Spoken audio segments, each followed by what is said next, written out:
Шановні пані та панове, дуже дякую за запрошення і вітаю усіх вас на щорічному форумі Ялтинської європейської стратегії. Тема форуму цього року «Майбутнє вирішується в Україні». Але коли ми говоримо зараз в Україні, чи тільки державу Україна ми маємо на увазі? Війна проти України – це війна проти моралі. І захист України – це захист, перш за все, це захист моралі.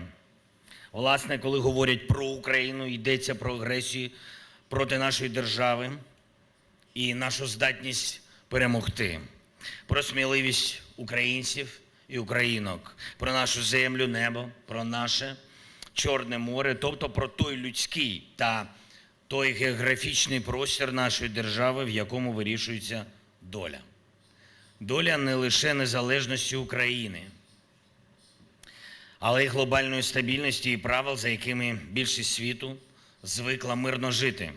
Втім, є дещо не таке очевидне в розмовах про Україну зараз. Для багатьох в світі Україна не просто держава в Європі, яка захищається від російської агресії. Для багатьох зараз Україна – це особистий моральний вибір. Вибір того, що для них цінно насправді. Вибір того, у що хочеться вірити насправді. Вибір того, що ставиш своїм найвищим і справжнім пріоритетом. Україна зараз символізує стандарт свободи, в якому люди з різних країн впізнають власні стандарти, впізнають своє ставлення до життя та до цінності життя, гідного, захищеного життя, життя, в якому люди мають значення. Тобто, коли зараз йдеться про Україну, насправді говориться про величезний моральний простір. І він значно ширший, ніж тільки територія України. Це простір від українських окопів на Донбасі, на Сході, до дискусій в провідних політичних кабінетах світу, та й просто навіть між приятелями, якщо вони говорять про якісь фундаментальні речі. Це простір, який починається на позиціях наших зенітників в Одеській області, які захищають порти від російських ракет, іранських шахедів, до позицій представників держав в міжнародних організаціях, які повинні захищати міжнародне право і такі речі, як, зокрема, глобальну продовольчу безпеку. Це простір між нашим народом, українським народом, який захищає державу і життя, і тими у світі, хто посилює нас своєю зброєю, своїми санкціями проти Росії, своїм лідерством, яке консолідовано і яке консолідує інших. І це простір, початок якого за кермом евакуаційних машин українських бойових медиків, які вивозять поранених воїнів з поля бою, і який закінчується екранами гаджетів в руках людей, які бачать щось про Україну і у цей момент обирають, яке інтерв'ю додивитись, який твіт лайкнути, якою новиною поділитись, який донат зробити. Це все величезний простір постійного, щоденного, морального вибору багатьох людей в багатьох країнах світу. І саме у цьому широкому просторі народжується майбутнє. Шановні гості, шановні пані та панове, згадайте, в якій точці ми були 24 лютого, коли почалась ця страшна, зухвала, повномасштабна агресія Росії проти наших людей, проти нашого життя, проти всіх, проти України. Путін розраховував, що Україна залишиться наодинці, бо хтось з партнерів буде байдужим. Хтось злякається, хтось діятиме надто повільно. І якби було так саме, так, Україна тоді могла би бути окупована. Далі воєнне безумство Росії обернулось подальшою, безумовно, подальшою агресією проти інших сусідніх країн. Війна би ширилась. Але чи була би при цьому мішенню лише територія держав? В цьому увесь сенс. Ми захищаємось, зокрема, завдяки тому, що величезний моральний простір світу об'єднався і допомагає боронити Україну. Україну, а отже, відображення власних цінностей. І Путін атакує не лише Україну, а саме цей моральний простір, який врешті здатен притягти до відповідальності будь-яких терористів та вбивців, будь-яких агресорів. Здатен, коли морально змобілізований. Коли ми говоримо зараз про цю війну, завжди йдеться про мораль. В усьому, що звучить про Україну та про війну, є або моральна основа, або моральний відступ, або взагалі шокуюча відсутність моралі. Власне, обираючи між будь-якими варіантами підтримувати Україну чи замість цього обирати байдужість, діяти спільно або замість цього очікувати усіх необхідних дій виключно від однієї України, наполягати на тому, що Росія повинна відповідати за геноцид, бо це геноцид, або натякати на те, що головне скоротити витрати, а проблема геноцидної агресії нібито зникає, якщо на хвилинку заплющити очі. Все це безумовно про мораль. І все це про майбутнє, в якому у людського життя та міжнародних відносин або залишиться моральна основа, або ні. Тоді все людство може залишитись рабами ось таких Путіних, які здатні вбивати заради своїх капризів. Будь ласка, щоразу говорячи про Україну, пам'ятайте, будь ласка, про що саме йдеться. Людська мораль повинна перемогти в цій війні. І це справа не лише України як держави, це справа України як усіх нас. України як усіх нас, усіх, кожного і кожної в світі, хто цінує свободу, хто цінує людське життя, хто вірить, що люди повинні перемагати. І наш успіх, конкретний успіх України, залежить не лише від нас, і не лише від нас, українців, а від того, наскільки увесь величезний моральний простір світу хоче зберегтися. Наскільки світ залишиться морально змобілізованим. І я в це дуже сильно вірю. І тому we are here. Слава Україні!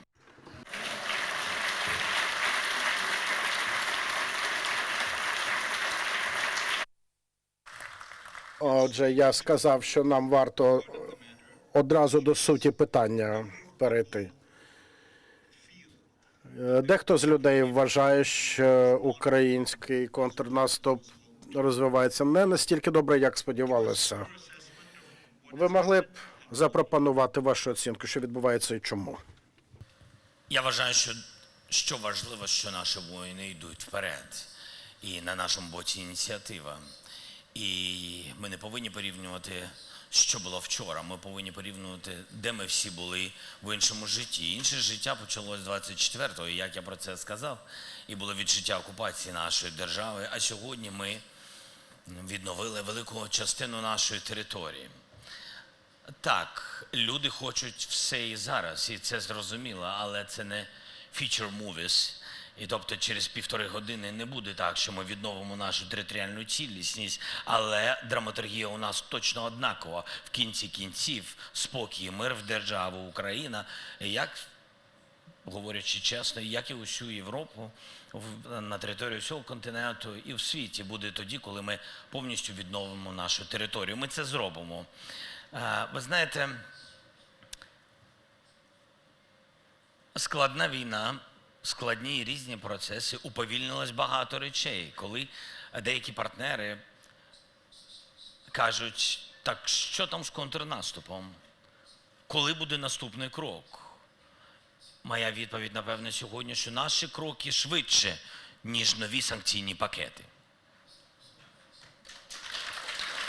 І мені здається, що якщо ми боремось, І наша ціна найвища то люди, тобто ціна наших партнерів також висока. Це безпека, безпека їх сімей. Так само, як тих моральних речей, про які я говорив, вони дуже важливі, глибокі. Ці цінності ти оціниш тільки тоді, коли будеш окупований, або за крок до окупації, за крок до цих ризиків. Тоді ти зрозумієш, що це, що таке життя, цінність його, цінність цього моменту. Тому ми йдемо вперед, ми дійдемо до кінця, але до кінця не нашої держави, а до нашого сусіда, кінця його життя на нашій території.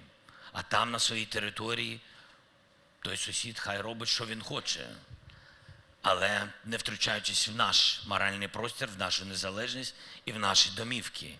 І ми обов'язково це зробимо, бо ми в цьому впевнені. Я впевнений, всі сили безпеки, оборони, наших бійців, воїнів, що на фронті, в наш народ міцний. Уповільнюється війна. Це є, ми це визнаємо. Ускладнюється так. Ускладнюються і уповільнюються всі процеси. Від санкцій до зброї тощо. Дякую. Постачання озброєнь, які зараз відбуваються, які надходять до України, що цього досить для вас, аби можна було рухатися вперед. Чи думаєте ви, що проблема вирішена з постачанням? Чи ви досі вважаєте, що потрібно більше постачати і швидше постачати, особливо атакувальної зброї? Є відповідна конкретна техніка, яка нам потрібна. І це не віра, щоб вірити або не вірити. Я вибачаюсь. Це не роздуми, є дуже конкретна історія, є конкретні квадратні кілометри нашої землі. І для того, щоб відновити кожен цей метр, це людське життя. Втрачені люди. Людей втрачаємо щоденно.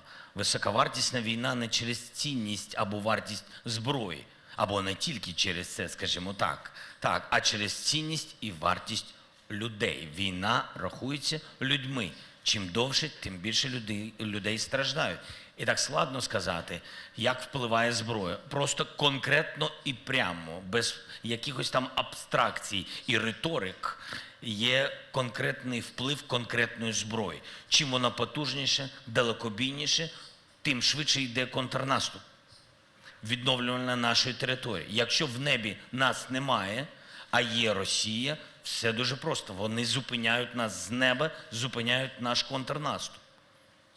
Тому є на кожне питання є конкретника. Ми дуже цінуємо, вдячні Сполученим Штатам Америки, всім іншим партнерам нашим, які щоденно Boris is here, UK, we are very thankful. Дуже дякуємо, Борисе, що ти сьогодні з нами.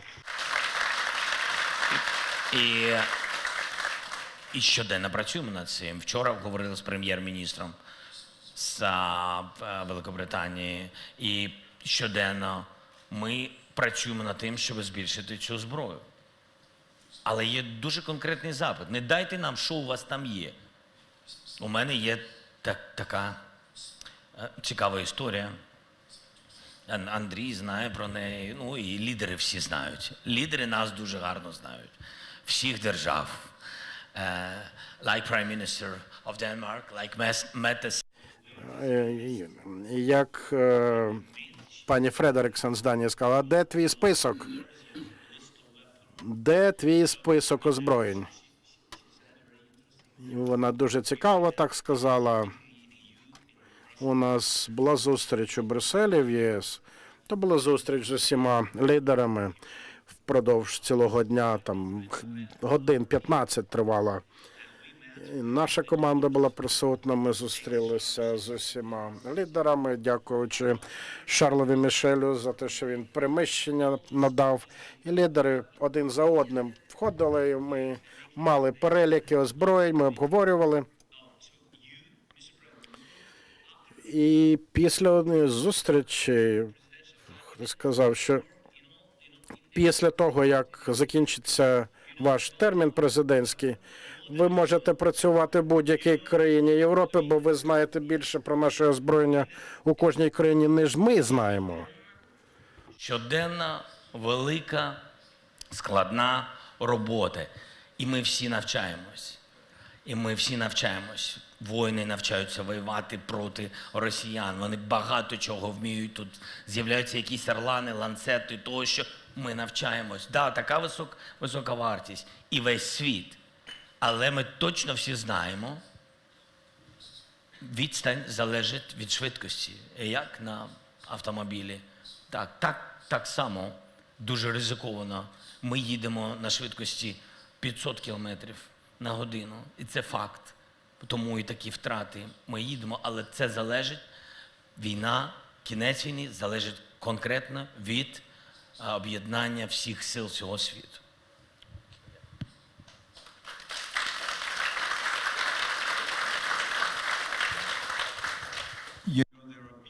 Знаєте, є люди в Європі, в США, яких непокоїть, що якщо Захід забагато наступальної зброї надасть вам, воно потрапить до Росії і може навіть спровокувати якийсь там ядерний реакцію, так би мовити, від Путіна. Фактично, колишній президент Росії Медведєв вже казав, що Путін має це зробити, помститися.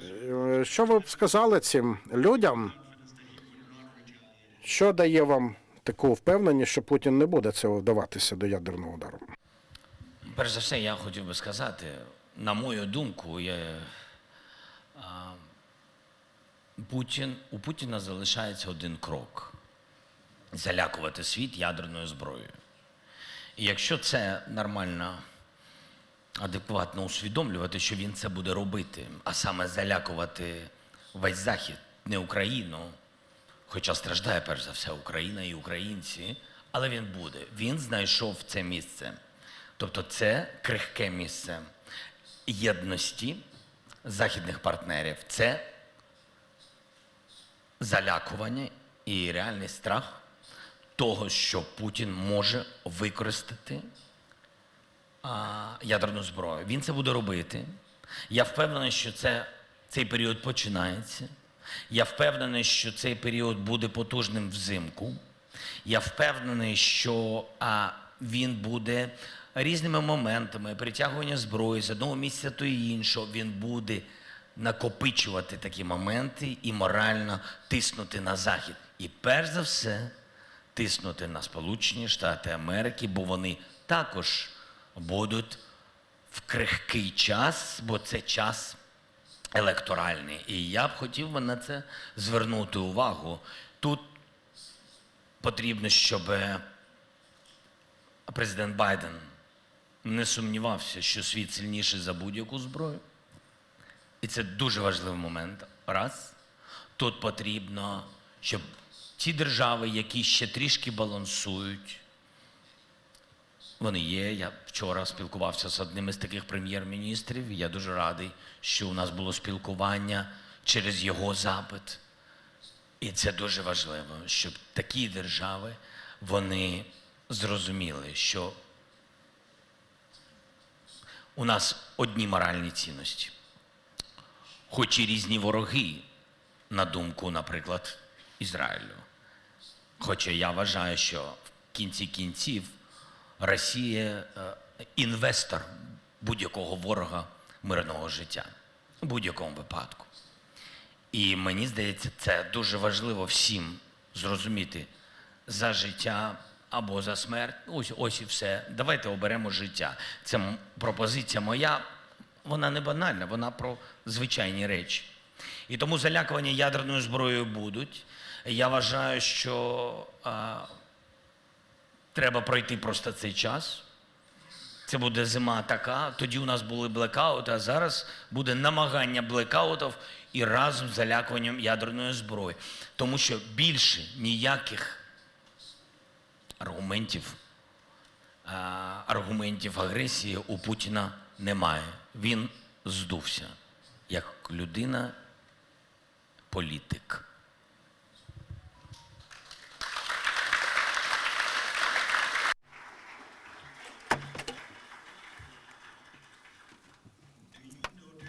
Чи ви помічаєте різницю і відмінності на полі бою? Що ваші солдати та генерали сповіщають вам стосовно поля бою? Тепер, коли немає вагнерівців, немає Пригожина, або трохи вони розбилися. Чи є якісь відмінності, які українські воїни помічають на полі бою? У нас траурних днів, коли небо втратило Пригожина, в Україні не було. Скажу вам відверто, тобто для нас це на одного терориста менше. Я вважаю, що Росія втратила. Саме Росія, яка абсолютно безцеремонно вбивала людей і гвалтувала. Я вважаю, що це характерні риси, які були у їх найманців, і не тільки у вагнерівців, у їх Збройних сил в цілому. Але вагнерці дійсно грали серйозну роль. Я не вважаю, що їх міцність повністю послабшила. Я знаю, що є така аналітика, це не є правда. Нашим хлопцям важко. Я вважаю, що моральний дух у росіян впав нижче, тому що вони прикривались вагнерівцями, кидали їх вперед, бо їм повертатись назад не можна, бо тільки один наказ вперед, а назад то смерть. Тому я вважаю, що цей захист, прикриваючись життям вагнерівців, найманців, зеків, інших терористів, я думаю, що вони це втратили. Для нас це точно плюс. Early in the war, На початку війни ви говорили про сподівання про те, що Китай якусь більш нейтральну позицію займе і не буде підтримувати Росії, але зрештою ви говорили з Сі Цзіньпінем. Чи відчуваєте ви стосовно ядерної зброї, що китайці вже дали вам відчуття того, що вони вже сказали росіянам, якщо ви здійснете ще один такий крок, то вони будуть якось до них впливати. Чи є якийсь такий вплив, який вони здійснюють на росіян? По-перше, я вважаю, що у напрямку формули миру і в цьому напрямку, на цій платформі, де ми можемо мати діалог з глобальним півднем, включаючи діалог з керівництвом Китаю, це дуже важливо. І перші ці кроки, так і є, вони конкретно мали фактаж, коли був меседж від Китаю напряму Російській Федерації щодо, не дай Боже, загострення, залякування і ядерною зброєю Україну або світ. І мені здається, це дуже важливий момент. Тому я так і кажу, що зверніть, будь ласка, увагу, що буде залякування, буде, але є відстань, є дистанція між залякуванням і використанням. Мені здається, це важливо не панікувати, а зрозуміти, що от ми повинні десь жити от на цій дистанції і саме на цьому просторі зробити правильні висновки. Для нас важливо залучити Китай в формулу миру. Для нас важливо залучити глобальний південь конкретно на нашу сторону. Все це буде мати вплив і буде реальна, конкретна, не абстрактна політична ізоляція Росії. А за політичною ізоляцією завжди йде ізоляція економічна і мілітарна. Це важливі дуже кроки. І тому питання, хто президент Росії сьогодні, він адекватний або не дуже.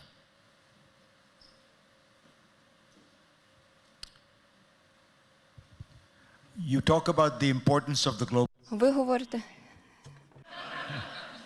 Ви думали, такі правила, тільки ви ставите запитання. You can ask me as many. ви можете ставити мені стільки запитань, скільки захочете, пане президенте. Але я не думаю, що в мене будуть такі красномовні відповіді, як у вас. Але я так само розумію, що і Китай та Індія, використання ядерної зброї для них це буде надзвичайно великий крок. І що Путін, його раціональність, жорстокість, він злий, але він дуже раціональний при цьому, в своєму власному виді. Погоджуюсь з вами, і тому я б звернув би увагу на те, що він зробив якраз із Пригожиним, те, що він зробив. Те, що він присуває ядерну зброю і буде далі це робити, це залякування, це його раціоналізм. Те, що він вбив Пригожина, принаймні, така інформація у нас, у всіх є, а іншої немає. Це також говорить і про раціоналізм і про те, що він слабкий. Це важливо, що він політично став слабким. You mentioned the Ви говорили про глобальний південь. Це надзвичайно великий виклик. Якщо ви берете такі країни, які по суті нейтральні щодо цієї війни, Китай, можливо, проросійський, Бразилія, Індонезія, Південна Африка трохи проросійська. Ви говорите, що все-таки це більшість населення світу. Чи є шлях змінити це? Яка ваша стратегія? Що ви думаєте з цього приводу? Наша стратегія, по-перше, мені здається, непогано вдається. У нас була зустріч на рівні радників щодо формули миру. Це політична частина цієї стратегії. Вона була непогана зустріч в Копенгагені, а після цього була зустріч, ви бачите, вже на глобальному півдні, Global South. Ми були в Джеді, ми були в Сауді, і мені здається, що це дуже правильний рух. А вони зі свого боку разом з нами змогли залучити на цю платформу на рівні радників вже представництво глобального півдня. І це був дуже важливий крок. Додались країни, які вчора ще балансували і хотіли пропонувати щось відокремлене від нашої стратегії щодо закінчення війни. Тут важливо сфокусуватись на одній платформі, всіх туди затягнути, вибачте, а там, будь ласка, ми готові чути ваші пропозиції. Всіх. Тобто у нас є спільні речі, які нам всім потрібно. Ви не хочете захищати Україну? Окей, захищайте від ядерної зброї весь світ. Ви не хочете захищати українського фермера? Окей, захищайте, будь ласка, своїх людей від голоду. Тобто спільні інтереси повинні бути. І ось що ми робимо. Я вважаю, що це були і є наші політичні вдалі кроки. Далі буде ще одна зустріч, яку ми готуємо на рівні радників. Я думаю, що вона буде ще більш потужною. І після цього ми хочемо вийти на перший саміт лідерів. І ось в цьому саміті це найскладніша робота, але в цьому саміті нам потрібно зібрати як можна більше країн світу.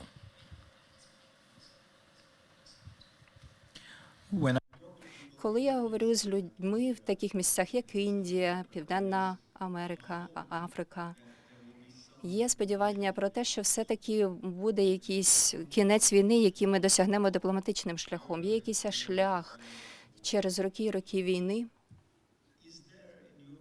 А на вашу думку, чи є така перспектива, що ми можемо дійти кінця цієї війни через переговори? Буде точно перемога України. Вона абсолютно буде складною, ми це розуміємо. Про один шлях політичний я вам сказав, бо є абсолютно розуміння того, що на полі бою ти повинен рухатись вперед. Це тільки посилює політичний шлях і посилює наші позиції. У будь-якому випадку все дійде до кінця, до закінчення війни. Росія може це зробити швидше і могла завжди це зробити, якщо вона вийде самостійно з усіх наших тимчасово окупованих територій.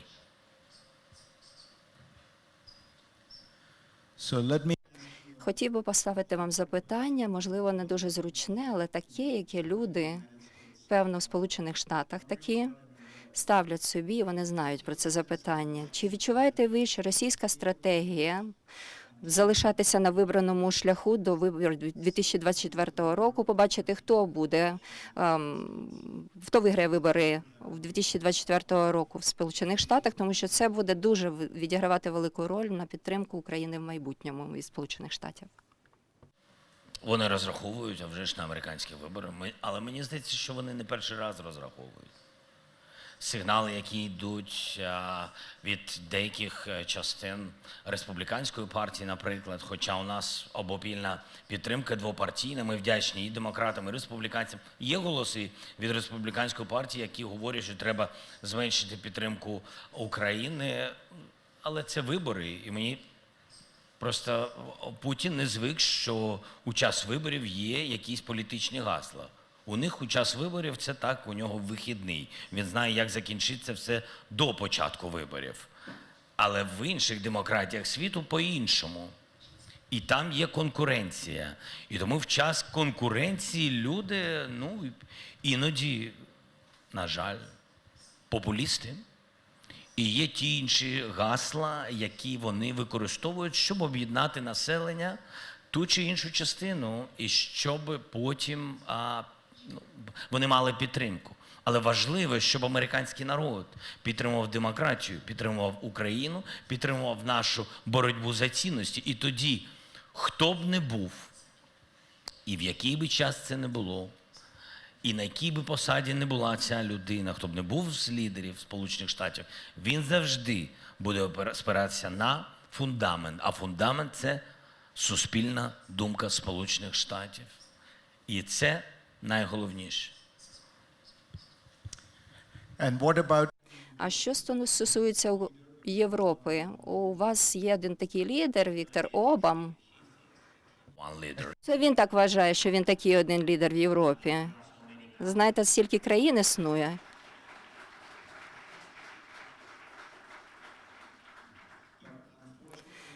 Тим не менше, на жаль, вибори в Словаччині 30 вересня. Людина, яка очолює опитування, по суті, він називає себе союзником Орбаном і також стверджує, що Європейський Союз повинен припинити будь-яку військову допомогу Україні негайно.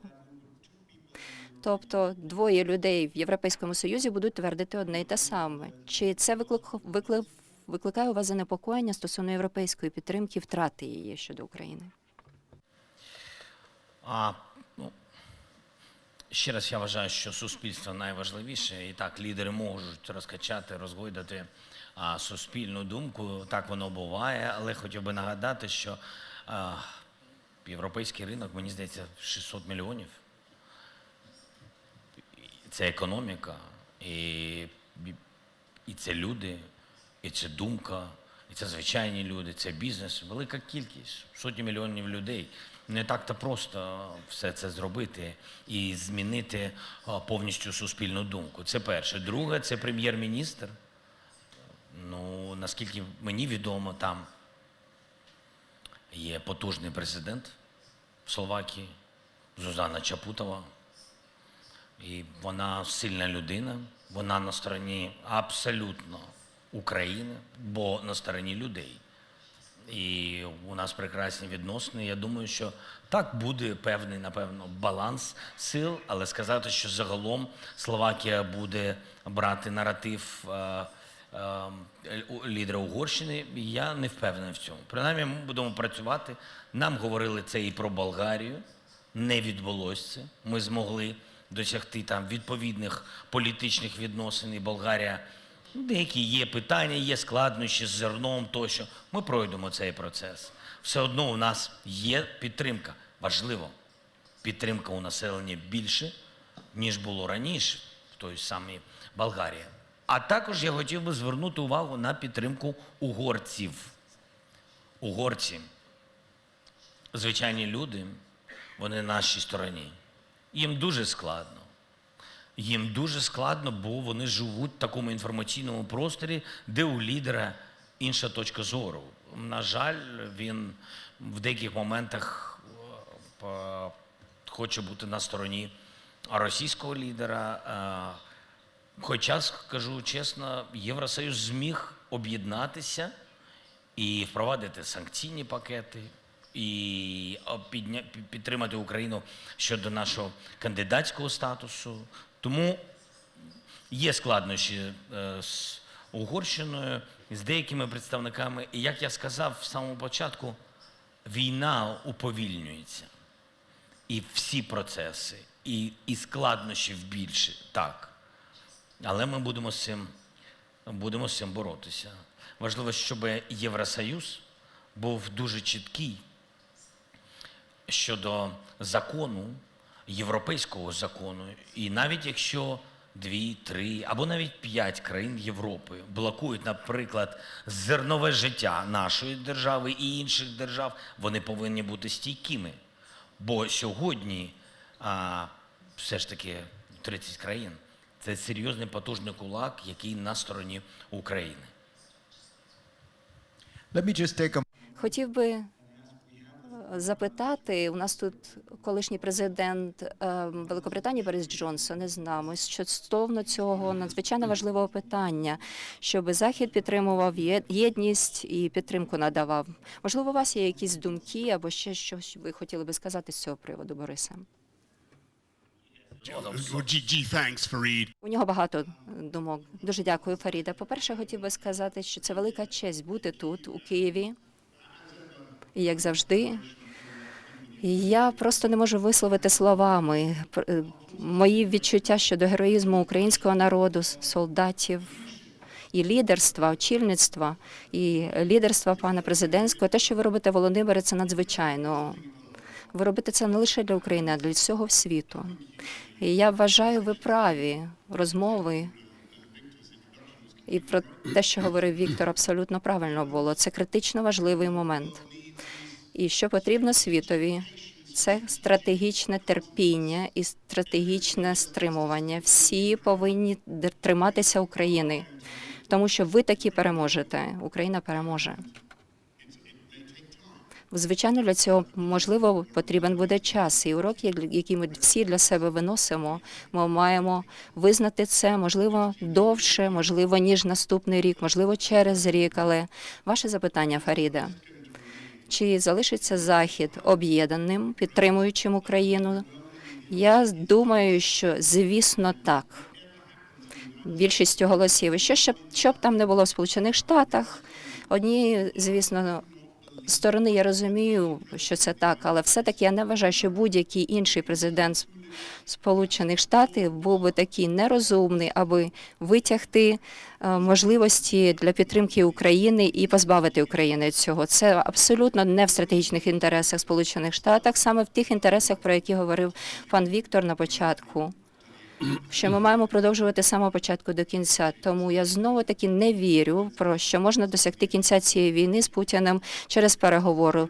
Потрібно бути досягнена перемога в Україні. Слава Україні! Продовжуйте, так керуйте тим самим шляхом. Ви пам'ятаєте, коли Борис вперше приїхав на початку повномасштабного вторгнення, величезна вам подяка, ви нас підтримали. Настільки підтримали, було дуже важливо всі сигнали, всіх тих, хто перебували тут під час всіх цих складних викликів. Не всі наші друзі опинилися тут, не всі наші партнери, скажімо так, а все-таки всі наші друзі тут опинилися. І величезне вам спасибі, Борисе. Він сказав першим: у нас був тет-а-тет, але тепер ви не прем'єр-міністр. Але хто його знає? Я буду обережним, хто його знає. І тож ви сказали, ви маєте перемогти. Це те, що було сказано під час нашої зустрічі тет-а-тет. Що ви сказали, що незалежно від того, як будуть розвиватися події, ми виграємо. І ми дійсно виграємо. Переможемо. Ця ідея стратегічної терплячості, мені видається, дуже важливою. Для тих, хто піклується щодо Америки, можу вам нагадати, що Сполучені Штати тримаються курсу дуже-дуже довго. Довше, ніж ми можемо пам'ятати. Ми все ще в Окінаві, в Південній Кореї і будемо і в Україні так само. Тобто курс збережеться. Повертаючись до України. У вас будуть вибори? Ми вирішимо. Ми вирішимо. Щодо виборів, ми готові. Тобто у нас немає з цим питання. Це питання не демократії або якихось процесів, це питання тільки безпеки. Ну, давайте проговоримо це ще раз. І, безумовно, я не проти проговорити це. У нас були представники Сполучених Штатів, які піднімали це питання і публічно піднімали це питання. Є відповіді, які ми повинні дати одне одному, просто реальні відповіді. Ми повинні зробити все, щоб наші військові голосували, які в окопах, які знаходяться на першій лінії. Тобто вони відстоюють права людей, а самі не будуть мати прав голосувати. Це просто неможливо. Тобто це перше. Далі, ось я сказав, наприклад, держсекретарю Блінкену, ми говорили про це. Ні в тому, що він нас кудись там штовхав. Не хочу, щоб зараз був вибух політичний в Сполучених Штатах. Ні, такого не було. Ми говоримо про спостерігачів. Тобто ми хочемо, щоб були вибори демократичні. Тобто спостерігачі повинні бути. А як вони будуть в окопах? Ну окей, якщо світ готовий нам надіслати людей, ми тільки за. Для нас головне не провести вибори, а визнати. Для нас, повертаючись до різниці між нами і нашими сусідами, для нас дуже важливо визнання виборів світом. Бо ми демократична країна, за це і воюємо. І тому визнання, легітимізація виборів – це дуже важливо. Третя історія. Я зараз поясню свою думку. Третя історія щодо людей, які за кордоном. Там мільйони людей. Як вони будуть голосувати? Інфраструктури у нас немає. Тобто ми повинні задіяти дві речі. Тобто або інфраструктуру, яку ми повинні поширити, не тільки наше посольство, представництва, консульства, а також відповідна інфраструктура і інших держав, тобто країни, наприклад, Польща, Німеччина, Румунія, де дуже багато наших людей, Прибалтика, вони повинні надати свою інфраструктуру, по-іншому ніяк. Або ми повинні робити онлайн-вибори там. Онлайн – це складнощі. Тут у мене питання до наших партнерів. Ви визнаєте ці вибори онлайн? Є питання. Тут у мене питання до нашого парламенту. А ви проголосуєте за зміни щодо виборчого кодексу? Хто знає, так? Тобто, або будемо писати листи одному. Голосувати так. І, напевно, з усім цим можна прожити. І щось зробити. Що робити з питанням тимчасово окупованих територій і людей? І всі українці на окупованих територіях дуже важливі. Але щодо тих українців, які 24 числа попали під окупацію, що робити, перш за все, з ними? Як вони будуть? Як вони покажуть своє волевиявлення? Багато складнощів. Є ще фінансовий аспект, що ми витрачаємо гроші на вибори, а не на зброю. Але я ж кажу, з цим всім можна, напевно, якось жити, щось зрозуміти, що робити. Але ось ці складнощі, як люди, які сьогодні не тут, будуть обирати своє життя завтра ось тут. І це дуже важливий момент. І останній аргумент, не аргумент проти чи аргумент за, я маю на увазі, у мене немає ні проти, ні за. Я готовий до виборів. Тобто ми готові. Якщо це потрібно, нашому народу, перш за все, не комусь, а нашому народу, окей, а вже ж, давайте робити. Але останньою краплею може бути. У нас зараз виклик щодо європейськості нашої держави, Євросоюзу тощо. Є конкретні закони, які парламент повинен проголосувати за них. Повинні підтримати ці закони. І я можу сказати відверто, якщо парламент це буде робити. І напроти цього є такий результат, і напроти цього є відкриття щодо Європейського Союзу. Цей результат дуже важливий. А напроти цього є всі ті виклики, про які я сказав, то я вважаю пріоритет зробити перше. Я так вважаю.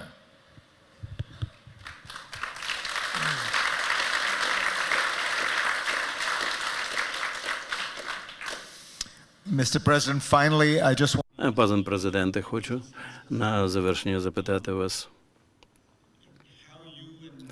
щодо вашої думки стосовно того, як ви, ваша дружина, як ви тримаєтесь? Уже 600 днів війни, я так розумію, що для вас це 600 днів безперервної роботи. Чи буває таке, що вас накриває депресія? Як вам вдається впоратися з депресією? Чи зможете, чи стане у вас сили ще 600 днів витримати, скажімо? well, people say it's going to be a long war. Люди говорять, що війна затягнеться. No, Earth. Люди завжди знають краще.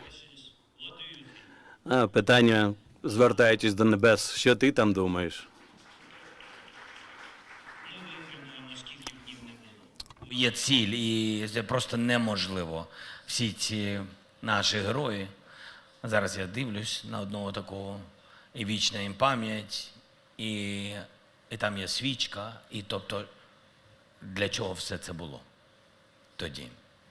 Якщо зупинити зараз і так, якщо зупинити зараз і для чого вони віддали своє життя? Здатися, сказати, немає більше сил, а як вони, як їх діти, як їх сім'ї, просто нечесно. Плюнути просто в обличчя їх дітям. Я думаю, що це абсолютно несправедливо, тому будемо стояти стільки, скільки потрібно. Вірю, надіюсь, що буде це швидше, ніж люди говорять. Що стосується у мене, ніякої депресії немає, я абсолютно адекватна людина. Дивлюсь в дзеркало і розумію, я старішою, а моя дружина стає красивішою. І я думаю, що це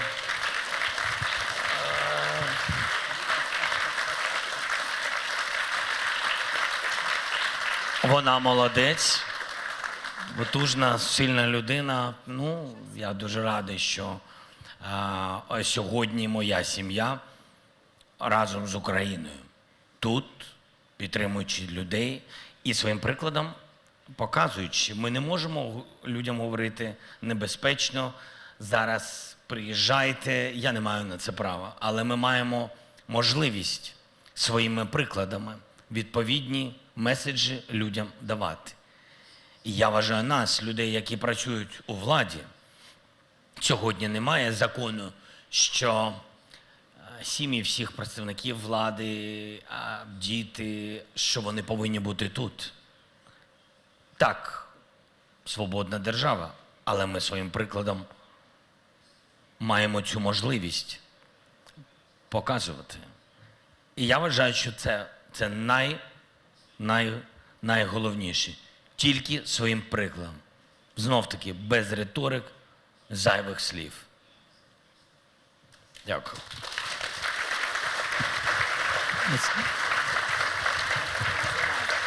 Thank you.